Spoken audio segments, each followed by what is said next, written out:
En esta primera peinada en 2014, la W Radio había invitado al expresidente Uribe para hablar sobre el caso de San Andrés y el fallo de La Haya. Sin embargo, el asunto se desvió y terminaron tocando el tema del debate de control político que le habían hecho al senador Uribe desde el Congreso de la época y que, según el expresidente, había sido promovido por el gobierno de Juan Manuel Santos, quien había apoyado a los congresistas de la coalición de gobierno de la época para que lo llevaran a cabo y así afectar su imagen. En ese momento de la entrevista, el expresidente había indicado que un senador se le había acercado y le había dicho que ese debate era por una imposición del presidente de la época, Juan Manuel Santos, a lo que el periodista de Vedut interrumpe abruptamente a sus compañeros de mesa y presiona al expresidente para que entregue el nombre del supuesto senador. ¿A usted le parece que es poquita prueba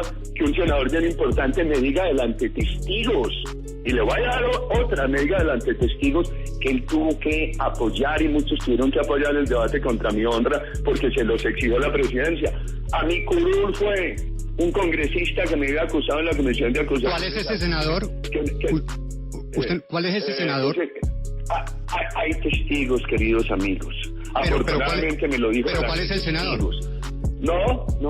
Resérvense la curiosidad. Lo único que le digo es que hay testigos, usted es el que nos está diciendo, pero sería muy bueno para confrontar a ese senador. Sería muy bueno poder confrontar a ese senador con lo que usted nos dice.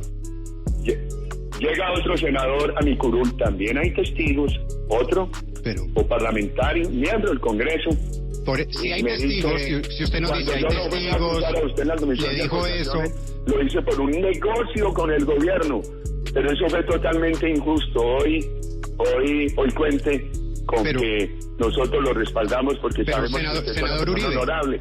Senador Uribe, es que testigos. No traten de disculpar al gobierno. Ustedes tienen una cosa que en el derecho se llama lo notorio. Yo entiendo, doctor Félix, que usted es abogado. Yo no sé si de la universidad. No. O del no soy abogado. Periodístico visceral.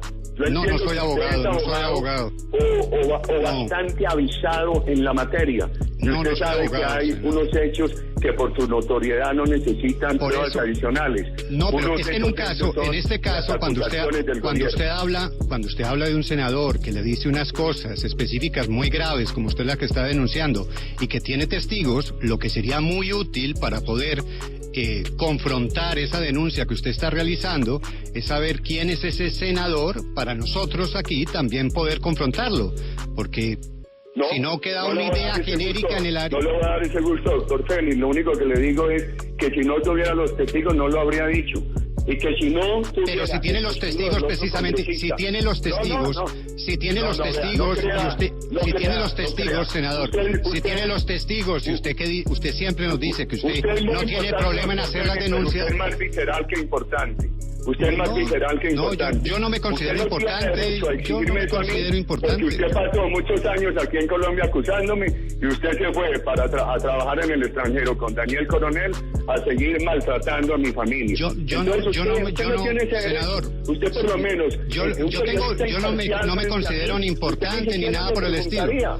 Usted no ha tenido la imparcialidad que le da al periodista el derecho senador, yo no me considero importante, pero sí tengo un derecho. Sí tengo un derecho. Tengo un derecho a preguntar. O por lo menos aguántesela, o por lo menos para senador, que no se le enerve su rabia. Ahórrese entrevistarme. No tengo rabia. Ahórrese entrevistarme. No tengo rabia, senador. Pero si usted como dice, primero, yo no me considero importante, pero sí creo tener un derecho como periodista que es a preguntar, simplemente. Y por eso la pregunta es, ¿por qué no nos da el nombre de ese senador, que además usted dice tiene testigos, para nosotros poder confrontarlo? No le va a dar ese gusto a usted. Y además usted tiene un problemita. Usted lleva muchos años maltratando a mi familia en compañía de Daniel Coronel. Usted no ha sido un periodista imparcial. Usted frente a mí, frente a mi familia, ha sido una persona visceral. En la peinada número 2, el ex senador por el Valle del Cauca, Juan Carlos Martínez Sinisterra, quien mantuvo su curul por 2 periodos consecutivos, estaba siendo cuestionado por Devedut acerca de una supuesta fiesta. Pues bien, aquí una de las respuestas del ex senador a Devedut que dejó pensando a más de uno. Ninguna persona al interior de la picota, por formación, por principios, no soy delator ni soy sapo. Pero una reunión en la que hay de 20 a 25 invitados, comida especial y música, ¿se parece mucho a una fiesta? El criterio suyo frente a Juan Carlos Martínez nunca va a tener ninguna objetividad, y la única vez que lo vi en mi vida, lo vi en Taganga, de la mano de un muchacho. ¿Qué trata de insinuar usted, señor Martínez? No, pues ya usted ¿Qué trata de insinuar? ¿Qué trata las de valoraciones respectivas? Mire, yo a Taganga he ido muchas veces porque me encanta esa región del país. A mí también. Y entonces es la única vez que lo he visto, entonces creo no tener deudas pendientes con usted. Yo no lo conozco a usted, señor. Es que mi problema no es personal con usted. Mi problema es primero las investigaciones por vínculos con el narcotráfico y el paramilitarismo. No, es lo que nadie me está investigando por vínculos con el narcotráfico. Eso es lo que a mí me parece importante. No sea irresponsable. Yo me elevaría la categoría de irresponsable si dijera que usted, porque trabajó en una empresa que era de Perafán, entonces es mafioso. Eso, señor, a mí no me va a intimidar usted con esas aseveraciones. Yo no lo estoy intimidando, le estoy respondiendo. Ni me preocupa que me trate de poner esos temas. Acá usted no me... La peinada número 3 trata sobre el caso del periodista norteamericano Nicolas Casey, quien llevaba años viviendo en Colombia como corresponsal del diario The New York Times y quien había hecho un reportaje en el que mostraba la existencia de unos formatos dentro del ejército en el que se ordenaba a los generales proyectar una serie de variables, entre ellas algunas bajas que deberían tener en sus unidades a lo largo del año. Esto hizo que la senadora María Fernanda Cabal recordara mediante un tuit la gira que había hecho este periodista junto a las FARC en 2016. Nuevamente el periodista Devedut va por lana y sale trasquilado. Escuchemos. Nicolas Casey, quien es la persona que firma ese artículo que sin duda ha generado pues un impacto muy grande y que relaciona a las Fuerzas Armadas. Dijo la senadora María Fernanda Cabal el 18 de mayo, es decir, hace 2 días a las 11:50 de la mañana. Este es el, comillas, periodista Nicolas Casey que en 2016 estuvo de gira con las FARC en la selva. ¿Cuánto le habrán pagado por este reportaje y por el de ahora contra el ejército de Colombia? Numeral, Casey es fake news. Recordemos pues que esa es una de las razones por las que el periodista de esta nota en el New York Times pues decidió abandonar el país. Lo que sucede aquí es que yo sí he identificado un tinglado y es una receta que le aplican a los gobiernos cuando la izquierda se siente inconforme e incómoda. Como hay que revivir nuevamente la historia de los falsos positivos y repotenciarla, entonces a mí sí me parece que este periodista en su escrito, que es bastante impreciso, además tendencioso, que él no sigue con rigor ni siquiera para que las fuentes que le sirvieron de información estén contempladas allí. Lo hace de una manera inclinada para que de una vez sea recogido por un personaje como Vivanco, pero yo lo que quiero que el público entienda es que ese trabajo de él no es un trabajo espontáneo.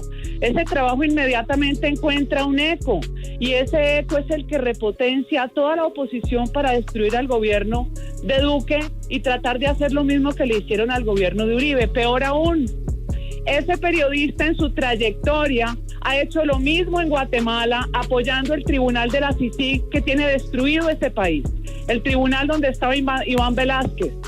Es el mismo patrón de conducta porque lo he revisado, lo he analizado, lo he investigado. Y mis fuentes periodísticas en Estados Unidos me dicen que él sí pertenece a esa élite de izquierda. ¿Le habrán pagado? ¿Quién le habrá pagado? Pues la agenda internacional, por Dios. ¿El New York Times quién es? ¿Tan respetable? Para mí no es respetable el New York Times. Vean lo que dice Mark Levin del New York Times. New York Times perdió credibilidad hace mucho tiempo porque es el rey de las fake news. El New York Times es financiado por Soros, Vivanco es financiado por Soros. Entonces yo no estoy diciendo ninguna locura. Aquí es más peligroso de lo que ustedes creen. Es más, les voy a hacer a ustedes una recomendación. Aquí detrás de todo esto también hay unos intereses, al parecer de oficiales del ejército de la cúpula anterior, que según dicen periodistas como ustedes, fueron a Washington a verse con Vivanco. Eso sí es grave, porque como se les quitó el poder que les dio Santos, el poder de construir un país con 200.000 hectáreas de coca, el poder de la contratación del ejército, de la Fuerza Aérea, ahí detrás hay interés. Senadora. Pues no se queden solo en un trino. Busquemos más atrás esa triangulación. Por eso, entonces vamos a mirar más, porque usted pone ese trino a partir de unas fotografías del periodista en un campamento de las FARC. ¿Usted leyó el artículo? Las fotografías son de él, ¿no? Permítame. Las publicó él. Por eso, sí, claro, es que él las publica. ¿Usted leyó el artículo? En el 2016,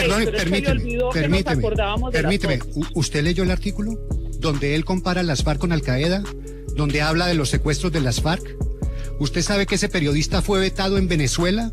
Tuvo que salir de Venezuela porque el gobierno... Es vetado en Venezuela, vive en Venezuela. Lo vetaron en Venezuela por los artículos en el contra del régimen de Nicolás Maduro.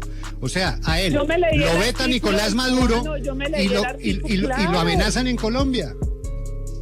Lo amenaza un trino, no sea tan ridículo, por favor. Yo no estoy diciendo que él tiene que salir por las amenazas que recibió a partir de esta situación. 47 y lo amenaza un trino. Usted leyó el artículo, le vuelvo a repetir, el artículo de las fotografías. Claro que sí, leí el artículo. Donde habla de Al Qaeda, donde hace la comparación con Al Qaeda, donde habla de los secuestros. Claro, y le reitero, es un hombre que salió de Venezuela vetado por el gobierno, no pudo seguir en Venezuela porque fue vetado por el régimen de Venezuela.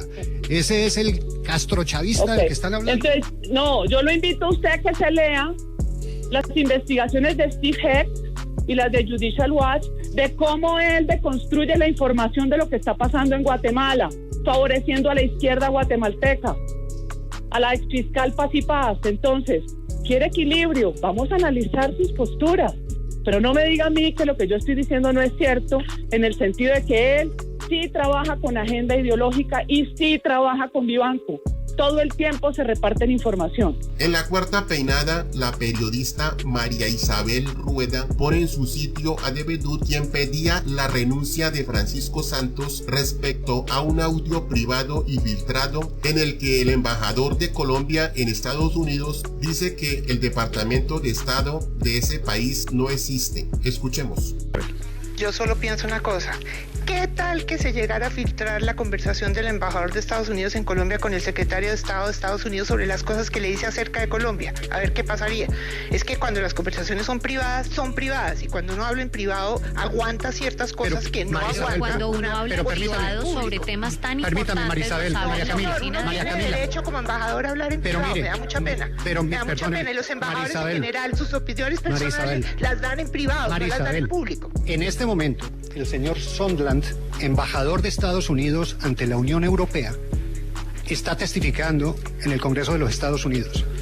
Y lo está haciendo a partir de lo que se conoció de una conversación privada hecha en un lugar público. Félix, no compare un Pero delito. Claro que lo comparo, ¿cómo no lo voy a comparar? Negociar con Ucrania un acuerdo militar a cambio era una conversación privada. Era una conversación privada. Del señor Pacho Santos sobre el país. Era una conversación privada que hoy es la noticia en los Estados Unidos. No compare, claro porque que lo comparo.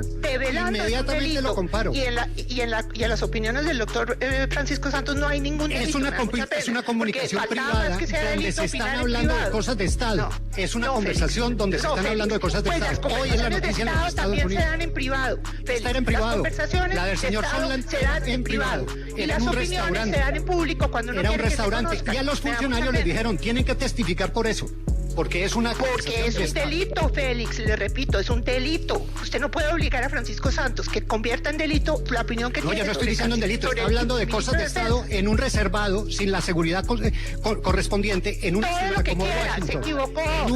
En una ciudad como Washington, donde todo lo escuchan, en todo lado. Salió del despacho del embajador, seguramente se pasó a una cafetería como todos hacemos, para que no lo grabaran en el despacho del embajador, y lo grabaron.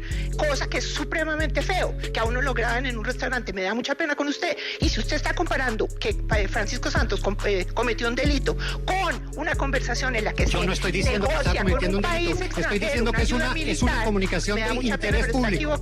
Estoy hablando que es una conversación de interés público, como es la del señor Sondland, que era privada, y como es la de Pacho Santos, que era de interés público al momento que se revela. En el momento que se revela es de interés público. No es así, no es cierto. La vaina es que se hubiera, claro, filtrado, porque las filtraciones producen este tipo de cosas. Eso lo produce cuando una conversación privada pasa a carácter público. Pero me da mucha pena que un embajador no tiene derecho, Julio, a hablar en privado con la canciller. Me da mucha pena cuando un embajador hace una evaluación del país donde está, con realidad, que es la realidad que él tiene, puede ser que sea la nuestra, puede que sea la de él. Como el embajador, es una conversación pública, es una conversación privada. Como lo que mostramos ahora del embajador británico. De la misma manera, de la misma manera, Marisabel, que lo hizo el embajador británico y le costó el puesto. Es lo mismo que dijo que el gobierno de los Estados Unidos era un gobierno disfuncional en una conversación privada. Se reveló y le costó el puesto. Y eso fue lo mismo. Por haberse revelado, ese es el problema. Cuando las conversaciones privadas pasan al plano público, cobran otro valor desgraciadamente. Pero que uno no tenga derecho a hacerle un briefing a la nueva canciller sobre la situación que va a encontrar los polos de poder de un país, sí me muere la pena.